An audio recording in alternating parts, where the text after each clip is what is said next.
शुभ संध्या पिला माने मु महाश्वेता महांती तुम मान स्वागत करुच्ची आमर ये वन ब्लूम एजुकेशन चैनल को पिला माने आम या पूर्व क्लास रे तुम जो जन्मभूमि कविता थिला षष्ठ श्रेणी जन्मभूमि कविता प्रथम अध्याय से आम लंग क्वेश्चन किसी माने दीर्घ उत्तरमूलक आउ कि क्षुद्र उत्तरमूलक प्रश्नोत्तर आम आलोचना करदे एबे आम किछिटा कही कि व्याकरणगत प्रश्नोत्तर आलोचना करबा आउ किछिटा पद्यांशरू आम प्रश्नोत्तर आलोचना करबा।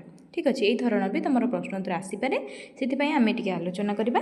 तो ठीक अच्छे पिला माने स्क्रीन में तुम आसूची तुम देखिपार आम पढ़ुची शुणव। ठीक अच्छे देखा व्याकरणगत प्रश्न उत्तर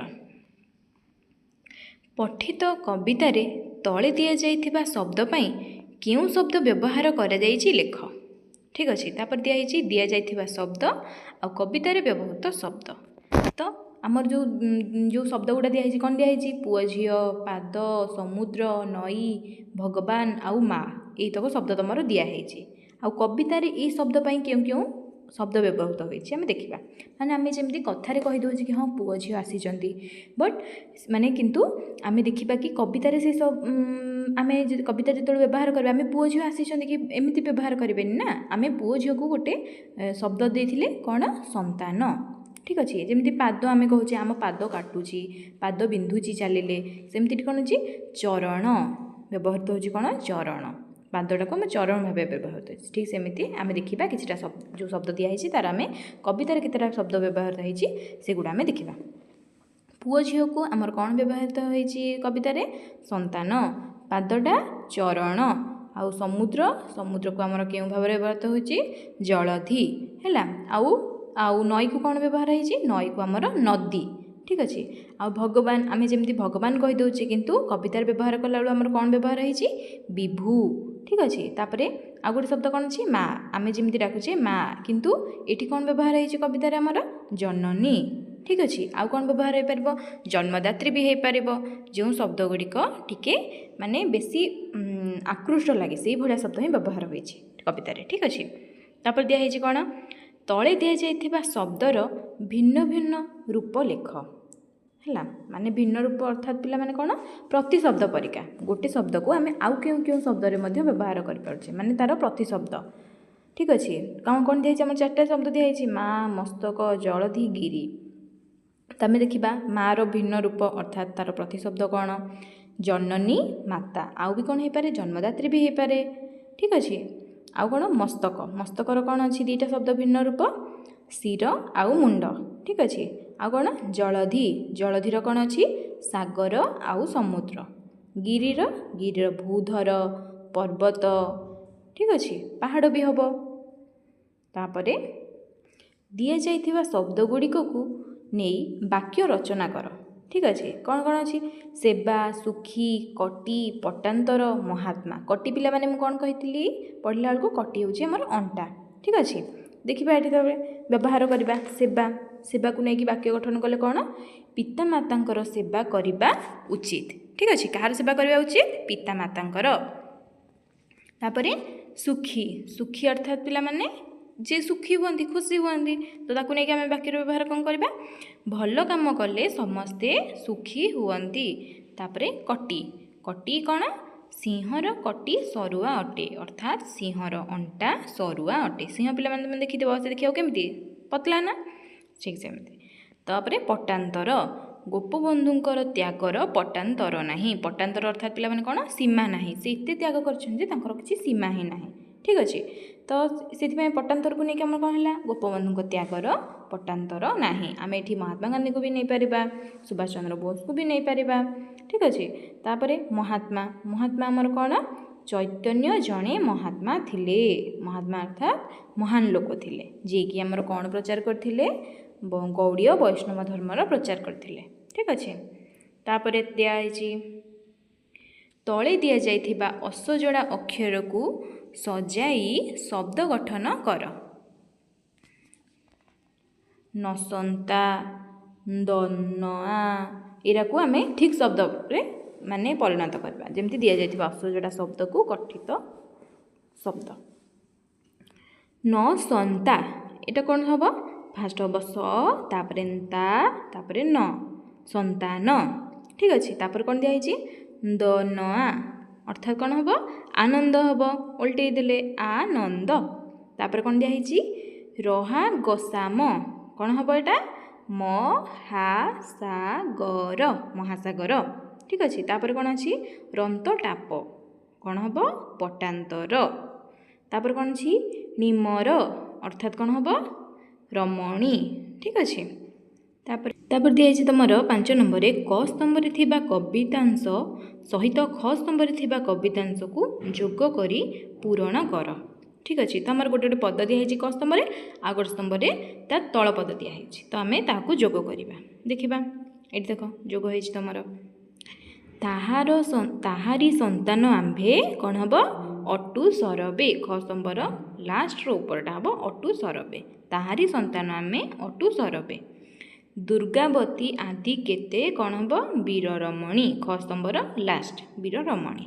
तापरे महाकवि वेदव्यास तापर कौन हम 4 नंबर ख स्तंभर 4 नंबर जोटा अच्छी बाल्मीक कालिदास। तापर कौन अच्छी क स्तंभ गंगा आदि केते नदी कौन हम यार उत्तर ख स्तंभर प्रथम अच्छी कौन शोभे शरीर गंगा आदि केते नदी शोभे शरीर। तापरे मस्तक हिमालय कौन हम पर्वत बरे जोटा कि पर्वत बर अच्छी ख स्तंभ द्वितीय ठीक अच्छे। तो आम जोड़ देले तापर कौन अच्छी देखा गाइबा शब्द थाई केतोटी नुआ शब्द लेख गाइबा शब्द नहीं कि कौन लिखा गाइबा को लेकिन गीत गाइबा नाम गाइबा भजन गाइबा गुण गाइबा निंदा गाइबा जनान गाइबा ठीक अच्छे। आम जनकर गुण गाईपर तार निंदा गाईपर तार भल जिनस को आम जमी जनान गाईपर ठीक अच्छे। तो किसी नुआ शब्द तुम व्यवहार कर जहाँकि आम लिखिले आ कौन 7 नंबर कवितार दुखी और सुखी भली आउ केतोटी जोड़ा शब्द लेख आमर कवितार आउ केतोटी जोड़ा शब्द लिखा मैंने कवितार जमी आमर अच्छी दुखी और सुखी तो सहीपरि जोड़ा शब्द को आम लिखा कौन लिखा देवा नेबा पवित्र अपवित्र आनंद विषाद पुण्य पाप कांदिबा हसिबा अधम उधम उत्तम ठीक अच्छे। तो देवा अर्थात जन को आम देले नेबा ने ताठू आनिले पवित्र अर्थात भल अपवित्र अर्थात मान जमी अपवित्र अच्छी से ठीक अच्छे। तापर आनंद अर्थात खुशी विषाद अर्थात दुख पाप होची कौन खराब काम पुण्य होची जदि भल काम कर ठीक अच्छे। तापर हसिबा कांदिबा ए सब तो जानिच तमें। तापर अधम आउ उत्तम उत्तम होची जने उत्तम व्यक्ति माने जने भल पिला आउ अधम माने मूर्ख पिला से भलिया ही व्यवहार होइछि ठीक है अधम उत्तम। तापर कौन अच्छे 8 नंबर जन्म भूमि रो गद्य रूप जेपरी जन्मभूमि से परी तले दिया जाइथिबा पद्य रूप रो गद्य रूप लेख ठीक अच्छे। आम किसीटा पद्य रूप ये दिखाई आम तार गद्य रूप लिखा पद्य गद्य प्रथम कौन जाना कौन जानते आम प्रश्न उत्तर थिला कौन थिला पद्य रूप अर्थात आमर कवितार व्यवहृत होता शब्द आ गद्य रूप अर्थात गद्यर व्यवहृत माने गल्प हो आमर भ्रमण कहानी हो आत्मजीवनी हो उपन्यास हो आउ जहाँ भी प्रबंध भी हो जोटा कि आमर गद्यर लिखाई कवितार लिखाई जमी कवितार किसी पद दिखाई आ गद्य कौन गल्प हरिकार बड़ बड़ लाइन दिखाई आ कि पेज गल्प आकार गद्य आकार दिखाई तो सेगुड़ा आम तार आम देखा गद्य रूप सेगुड़ा व्यवहृत होता शब्द। तो पद्य रूप देखा कौन कौन अच्छी सरबे पारुसे जन्मिले भकति भरे तो पद्य रूप कौन आउ गद्य रूप कौन देखा पद्य रूप सरबेर गद्य रूप हूँ सर्वे। तापर पद्य रूप जन्मिले गद्य रूप हम जन्मिले। तापर पारुसे आमर पद्य हेले पार्श्वे हम तार गद्य रूप भक्ति भरे पद्य रूप हेले भक्ति भरे हम तार गद्य रूप ठीक अच्छे। तापर दिखाई तले दि जाइथिबा शब्द गुड़िकर ठीक अर्थ बंधनी मध्यरु बाछि लेख चरण जमी आम फास्ट प्रथम कौन थे तार किसी प्रतिशब्द देखी आ कवितार व्यवहृत होता शब्द को देखी तो ठीक सेपरी चरण कहले आम क्या बुझा जाता पाद मुंड पिठी क्या पाद हम ठीक अच्छे उत्तर तो साइड अच्छी पाद। तापर पटांतर पटांतर अर्थात पिला माने कौन पटांतर अर्थात तुलना ठीक अच्छे सहित तुलना कहीं ना जमी असमान तुलना सामान देती कौन हम तुलना। तापर जलधि जलधि आमर कौन नदी तटिनी सागर कौन हम सागर बा समुद्र भी हम। तापर गिरी गिरी ये कौन दिखाई वृक्ष पर्वत पवन वृक्ष आमर कौन होता पर्वत। तापर अधम अधम अर्थात पिला माने श्रेष्ठ हीन उत्तम केउंटा हम हीन जहाँ को आम मूर्ख बोली कही उत्तम अर्थात भल पिला भल ठीक अच्छे। तापर देखिबा तापर पद्यांशरू प्रश्न उत्तर देखिबा ठीक अच्छे। तले दि जाइथिबा कवितांश को पढ़ी उल्लेख थिबा प्रश्न गुड़िकर उत्तर दियो। आम एटा पढ़िबा धन्य महिमा तोहर नाही तार पटांतर मस्तकरे हिमालय पर्वत बर दुई पारु से जलधि ब्रह्मपुत्र सिंधु नदी चरणरे विराजित महासागर विंध्यगिरि बर कटिरे गंगा आदि केते नदी शोभे शरीरे। तो पे मैंने ये कविता दी ये कविताटीर आम किसी प्रश्न देखा आ तार उत्तर देखा। तो पे जदि कविता बुझी न हो तो आम प्लेलिस्ट अच्छी जाकि देख कविता को आग बुझब तापर प्रश्न उत्तर करने चेष्टा कर ठीक अच्छे। तो तथापि इतर प्रश्न उत्तर दिखाई तुम देखि भी पार देख ये पदटीर आमर कि प्रश्न बाहर कौन कहार पट्टांतर नहीं हिमालय पर्वत केउठी रही चरण रे कौन विराजित क्या गिरिवर कहुई गंगा नदी केउठारे शोभा पाउछि। तो कहार पट्टांतर नहीं ये देख पदर कौन अच्छी धन्य महिमा तोहर नाही तार पट्टांतर कहार कहुई आमर जन्मभूमि पवित्र भारत भूमि को कहुई कहार पट्टांतर नहीं ताहले उत्तर हम आमर कौन जन्मभूमि पवित्र भारत भूमिर पट्टांतर नहीं। खरे अच्छी हिमालय पर्वत केउठी रही ये उत्तर कौन देख हिमालय केउठी रही मस्तक हिमालय पर्वत पर कौटी अच्छी हिमालय आमर मस्तक अच्छी लिखा हिमालय पर्वत मस्तक रही चरण चरण रे कौन विराजित ये देख उत्तर अच्छी चरण रे विराजित महासागर विराजित अर्थात अवस्थित चरण कौन रही चरण रे महासागर विराजित अच्छी। घ नंबर क्वेश्चन अच्छी क्या गिरिवर कहुई गिरिवर ये कहुई विंध्य गिरिवर कटिरे। तो आम लिखा उत्तर से विंध्य पर्वत को गिरिवर कहुई ठीक अच्छे। तापर गंगा नदी केउठारे शोभा पाउछि गंगा आदि केते नदी शोभे शरीर केउठी तार शरीर रे। तो उत्तर लिखा से हिसाब से गंगा नदी जन्मभूमि पवित्र भारत भूमिर शरीर रे शोभा पाउछि केउठी शोभा पाउछि तार शरीर रे ठीक अच्छे। तापर देखिबा तले दी जाइथिबा कवितांशटी को पढ़ी उल्लेख थिबा प्रश्न गुड़िकर उत्तर दियो। से सेम आको भी पढ़िबा तार उत्तर लिखिबा जन्मिले तो कोଳରେ केते सुर वीर नरे रामचंद्र भीष्म द्रोण कर्ण अर्जुन महाकवि वेद व्यास बाल्मीक कालिदास गाइले पवित्र कंठे तोहरी गुण चैतन्यादि महात्मा जने प्रचारिले विभु नाम आनंद मने। तो पे मैंने ए पदटीर ए कवितांशटी आम किसी प्रश्न बाहर करवा तार उत्तर लिखा ठीक अच्छे। देखा केते सुर वीर माने जन्म होइथिबा कथा कहुई क्यों क्यों माने ये देख लाइन रे अच्छी रामचंद्र भीष्म द्रोण केते कर्ण अर्जुन वीर माने। तो उत्तर भी देखा से हिसाब से रामचंद्र भीष्म द्रोण कर्ण अर्जुन आदि सुर वीर माने जन्म होइथिबा कथा कहुई ठीक अच्छे। कवितार पे तुम प्रश्नर उत्तर पूरा रखाई तुम कविता को मन देकी पढ़ सब प्रश्नर उत्तर तुम लिखिपार। तापर कौन अच्छी वाल्मीकि क्यों ग्रंथ रचना करते वाल्मीकि कौन रचना करते ये देख वाल्मीकि कौन रचना करते आमर देनी कि वाल्मीकि कौन लिखाई लिखी से वाल्मीकि लिखी रामायण ग्रंथ रचना करते ठीक अच्छे।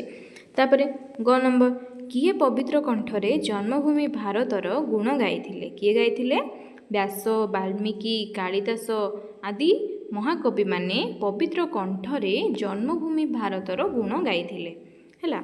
तापर घ नंबर क्वेश्चन अच्छी कौन महात्मा बोली क्या कहुई चैतन्य को यहाँ लास्ट अच्छी चैतन्यादि महात्मा जने चैतन्य को महात्मा बोली ये कहुई। तापर उ नंबर क्यों मानू महाकवि कहुई व्यास वाल्मीकि कालिदास प्रमुख महान कवि को आमर महाकवि बोली कहुई। तापर ଏଇଟା ବି ସେ ଦିଆହେଇଛି ତଳେ ଦିଆଯାଇଥିବା କବିତାଂଶଟିକୁ ପଢ଼ି ଉଲ୍ଲେଖ ଥିବା ପ୍ରଶ୍ନଗୁଡ଼ିକର ଉତ୍ତର ଲେଖ। କେତେ କେତେ ପୁଣ୍ୟବତୀ କେତେ ପବିତ୍ରତା ସତୀ କେତେ ବୀର ନାରୀ କେତେ ବୀର ଜନନୀ ସମସ୍ତେ ତୋର ଦୁହିତା ପଦ୍ମିନୀ ସାବିତ୍ରୀ ସୀତା ଦୁର୍ଗାବତୀ ଆଦି କେତେ ବୀର ରମଣୀ। ତ ପିଲାମାନେ ଏ କବିତାର ଆମେ କିଛିଟା ପ୍ରଶ୍ନ ଦେଖିବା, ତାର ଉତ୍ତର ଲେଖିବା। ପୁଣ୍ୟବତୀ ଶବ୍ଦର ଅର୍ଥ କ'ଣ? ପୁଣ୍ୟବତୀ ଶବ୍ଦର ଅର୍ଥ ହେଉଛି ପୁଣ୍ୟ ଅର୍ଜନ କରିଥିବା ନାରୀ। ଠିକ୍ ଅଛି। ତାପରେ ଖ ନମ୍ବର ଅଛି କେଉଁମାନଙ୍କୁ ପତିବ୍ରତା କୁହାଯାଇଛି? କେଉଁମାନଙ୍କୁ ପତିବ୍ରତା କୁହାଯାଇଛି? ଯେଉଁମାନଙ୍କର ପତିଭକ୍ତି ଥାଏ ସେମାନଙ୍କୁ ପତିବ୍ରତା କୁହାଯାଇଛି। ଠିକ୍ ଅଛି। ଏଇଥିରେ କ'ଣ ଉଲ୍ଲେଖ ଅଛି? ସୀତାଙ୍କ କଥା ଉଲ୍ଲେଖ ଅଛି, ସତୀଙ୍କ କଥା ଉଲ୍ଲେଖ ଅଛି। ତାପରେ କ'ଣ ଅଛି? ବୀର ଜନନୀ କହିଲେ କ'ଣ ବୁଝ? ଗ ନମ୍ବର ଉତ୍ତର ହେବ ଯେଉଁ ନାରୀମାନେ ବୀର ସନ୍ତାନମାନଙ୍କର ଜନ୍ମଦାତ୍ରୀ ସେମାନଙ୍କୁ ବୀର ଜନନୀ କୁହାଯାଇଛି। ଏଠି କାହାକୁ କବିତାରେ କୁହାଯାଇଛି? ଆମ ଜନ୍ମଭୂମିକୁ, ଯିଏକି ବୀରମାନଙ୍କୁ ଜନ୍ମ ଦେଇଛି। ଘ ନମ୍ବର ଅଛି କେଉଁମାନଙ୍କୁ କାହାର ଦୁହିତା କୁହାଯାଇଛି? କେଉଁମାନଙ୍କୁ କାହାର ଦୁହିତା କୁହାଯାଇଛି? ଲେଖିବା ଉତ୍ତର। ପବିତ୍ର ଜନ୍ମଭୂମି ଭାରତବର୍ଷରେ ଜନ୍ମଗ୍ରହଣ କରିଥିବା ସମସ୍ତ ପୁଣ୍ୟବତୀ, ପତିବ୍ରତା, ସତୀ, ବୀର ନାରୀ ଓ ବୀର ଜନନୀମାନଙ୍କୁ ଭାରତ ଜନନୀର ଦୁହିତା ବୋଲି କୁହାଯାଇଛି। ଦୁହିତା ପିଲାମାନେ କ'ଣ? ମୁଁ ବାରମ୍ବାର କହିଛି ଦୁହିତା ଅର୍ଥାତ୍ ଝିଅ। ଠିକ୍ ଅଛି। ତାପରେ ଓ ନମ୍ବର ଆଜିର ଶେଷ ପ୍ରଶ୍ନ ଦୁର୍ଗାବତୀ କେଉଁ ସ୍ଥାନରେ ରାଣୀ ଥିଲେ? ଦୁର୍ଗାବତୀ ଆମର କେଉଁ ସ୍ଥାନରେ ରାଣୀ ଥିଲେ? ଦୁର୍ଗାବତୀ ଗଣ୍ଡୱାନାର ରାଣୀ ଥିଲେ। କେଉଁଠାର? ଗଣ୍ଡୱାନାର ରାଣୀ ଥିଲେ। ତ ପିଲାମାନେ ଏଇଠି ତୁମର ଜନ୍ମଭୂମିର ସବୁ ପ୍ରଶ୍ନ ଉତ୍ତର ଆମେ ଆଲୋଚନା କରିଦେଲେ। ପରୀକ୍ଷା ପାଇଁ ତୁମେ ଯଦି ସବୁତକ ଭିଡ଼ିଓ ଦେଖିଯିବ ତ ତୁମେ ସମ୍ପୂର୍ଣ୍ଣ ପ୍ରଶ୍ନ ଉତ୍ତରର ଉତ୍ତର ତୁମେ ଦେଇପାରିବ। ଠିକ୍ ଅଛି। ତ ପିଲାମାନେ ଯଦି ଭିଡ଼ିଓ ଭଲ ଲାଗିଲା ତ ଭିଡ଼ିଓକୁ ଲାଇକ୍ କରିବ, ଆଉ ସାଙ୍ଗମାନଙ୍କ ସହ ସେୟାର କରିଦେବ, ଆଉ ଆମ A1 ବ୍ଲୁମ୍ ଏଜୁକେସନ୍ ଚ୍ୟାନେଲକୁ ସବସ୍କ୍ରାଇବ୍ ମଧ୍ୟ କରିଦେବ। ଠିକ୍ ଅଛି। ତ ଏଇଠି ପିଲାମାନେ ରହୁଛି ନେକ୍ସଟ କ୍ଲାସ୍ରେ ଆମେ ତା ପର ବିଷୟର ଏମିତି ପ୍ରଶ୍ନ ଉତ୍ତରମୂଳକ ମାନେ କ୍ଷୁଦ୍ର ଉତ୍ତରମୂଳକ ଆଉ ଦୀର୍ଘ ଉତ୍ତରମୂଳକ ପ୍ରଶ୍ନ ଉତ୍ତରରୁ ଆମେ ଆଲୋଚନା କରିବା। ଏଇଠି ରହୁଛି।